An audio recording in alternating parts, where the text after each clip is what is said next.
God once stood in a courtroom full of gods. He read the verdict, and every one of them was sentenced to die. Open your Bible to Psalm 82. Psalm 82 is 8 verses long. Most people have never heard a sermon on it, and there is a reason. It is the one passage in Scripture where God is not the only God in the room. Look at verse 1. God has taken his place in the divine council. In the midst of the gods, he holds judgment. Read that again, because your Bible just said something most teachers will not. In the midst of the gods, plural. Now we have to slow down, because the Hebrew matters here, and it matters more than you think. The first word translated God is Elohim, used as a singular for the one true God. But the very same word, Elohim, appears later in the same verse for the plural, the gods he is judging. And the scene itself is set in the Adat El, the assembly, the divine council. This is not poetry about nothing. This is a courtroom, and the judge has taken his seat. The one God is standing in the middle of an assembly of other Elohim, and he is holding judgment over them. Here is the question most readers never ask. Who are these gods? Before we answer it, watch what God does next, because the charge he reads tells us exactly who is on trial. Verse 2. How long will you judge unjustly and show partiality to the wicked? Then verses 3 and 4. Give justice to the weak and the fatherless. Maintain the right of the afflicted and the destitute. Rescue the weak and the needy. Deliver them from the hand of the wicked. Notice what is interesting here. These beings are not accused of failing to worship. They are accused of failing to rule. They hold authority, they dispense justice, and they have corrupted it. They have favored the wicked and crushed the weak under their authority. Now, let us deepen the theological foundation, because this is where the objection always comes.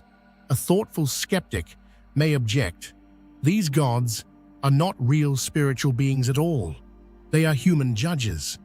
Ancient Israel called its magistrates Elohim, and Jesus himself quotes this psalm to defend his own use of the word. So the whole scene is just a dramatic way of condemning corrupt human courts. It is a fair objection, and for centuries it has been the most common one.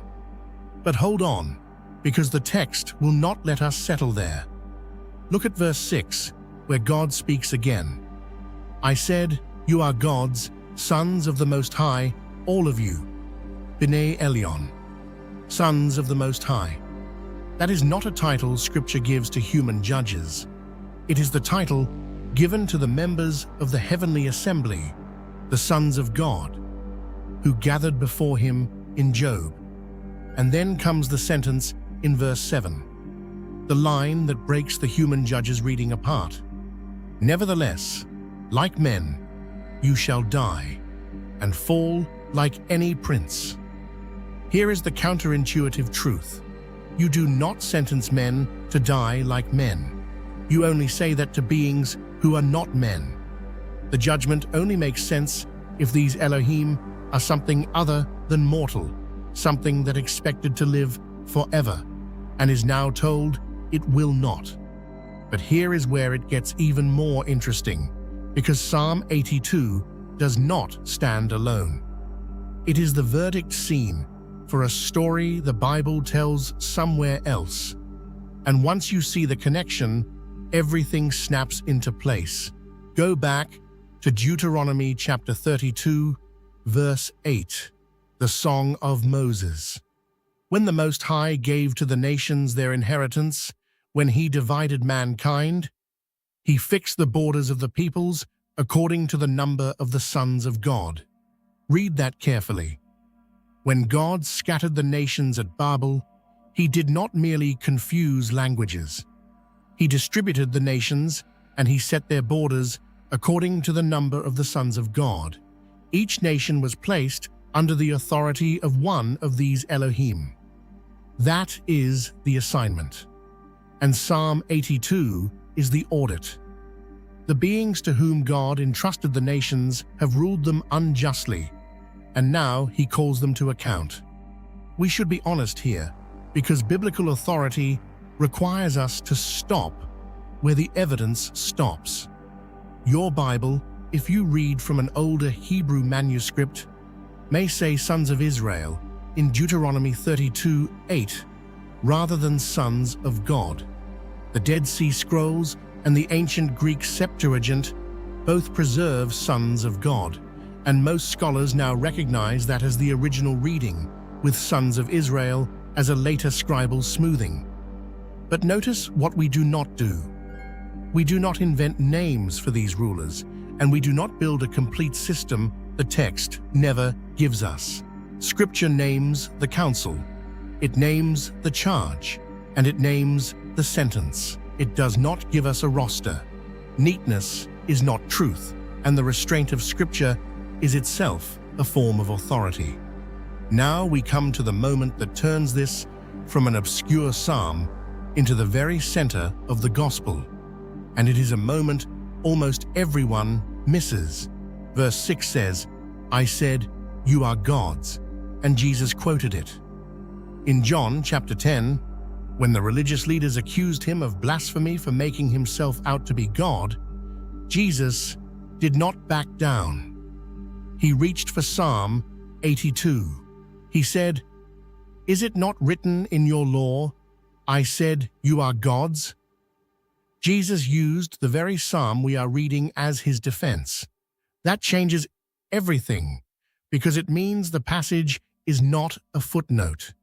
It is a text the Son of God himself treated as authoritative in the middle of the most important confrontation of his ministry. If Psalm 82 was nothing but a metaphor about corrupt human judges, Jesus' argument would have collapsed. But he knew exactly who the Elohim are. They are the rulers God set over the nations, and he quoted their own condemnation.